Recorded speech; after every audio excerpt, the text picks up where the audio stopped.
Gundlapalli high school నందు విద్యార్థులకు అవగాహన సదస్సు ఏఎస్ఐ ప్రసాద్ ఆధ్వర్యంలో నిర్వహించారు. విద్యార్థులు మత్తు పదార్థాలకి చాలా దూరంగా ఉండాలని తెలిపారు. గంజాయి, సిగరెట్లు, మందు వీటిపై జరుగు నష్టాన్ని గురించి అవగాహన తెలియజేశారు.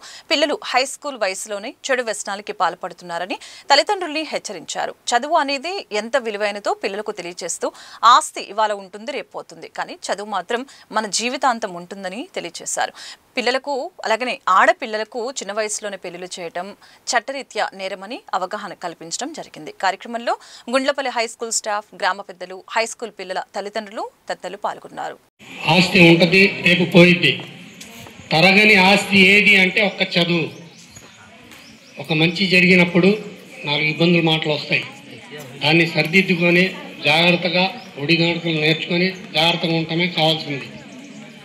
ఎవరు ఏమన్నా, ఎవరు ఎన్నన్నా మీకు చదివటానికి, మీకు ఈ స్టేజ్ తీసుకురావడానికి తల్లి తండ్రి ఎంత కష్టపడుతున్నారో వాళ్ళకి తెలుసు. వాళ్ళతో పాటు మీరు ఒక 4 రోజులు వెళ్తే మీకు కూడా ఆ కష్టం అర్థమైంది.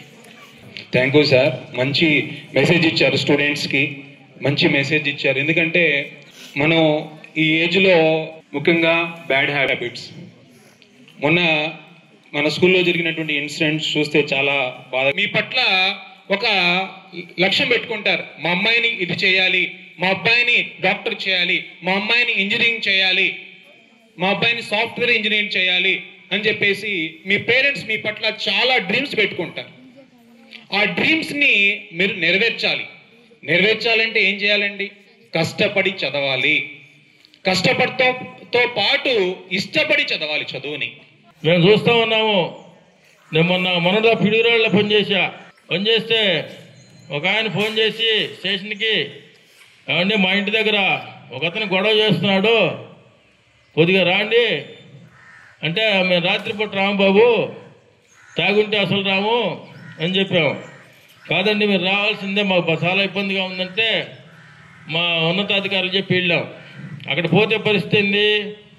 అతని సొంత కొడుకే గంజాయికి ఎడిట్ అయ్యి అదుపులో లేక విచ్చలవేడిగా రాళ్ళు వేస్తున్నాడు, అవి చేస్తున్నాడు, ఇవి చేస్తున్నాడు, గందరగోళం చేస్తున్నాడు.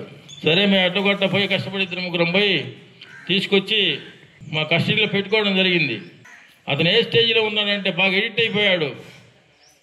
వాళ్ళ నాన్న ఎదురుగానే ఉన్నాడు, అది తీసురా నాన్న అని అరుస్తూ ఉన్నాడు. ఇంకా తిడుతున్నాడు, బూతులు తిడుతున్నాడు తండ్రిని. ఇది ఇంత డెవలప్ చేయడానికి మేము ఎంతో కష్టపడ్డాం. దాంట్లో మీరు చదువుకుంటున్నారంటే మా కష్టం ఎంతో చాలా ఉంది. అలా మీరు కూడా మంచి పేరు తెచ్చుకోవాలని నేను కోరుకుంటున్నాను. క్లాసులో ఫస్ట్ వస్తున్నారంటే అతన్ని మేము కూడా ఫస్ట్ రావాలి. అట్లా అతన్ని చూసి మనం ఇంకా బాగా చదవాలి, ఇంకా కష్టపడాలి. మా తల్లిదండ్రులకి నేను ఈరోజు ఫస్ట్ వచ్చానమ్మా అని మీ తల్లిదండ్రులకి మీరు మన ఉపాధ్యాయులకు కానీ ఎవరో ఒకళ్ళకి ఇట్లా సార్ ఇట్లా ఉంది ఇట్లా అని చెప్పి ఫలానా అని చెప్పి తెలియజేయాలి. అది మంచి పద్ధతి.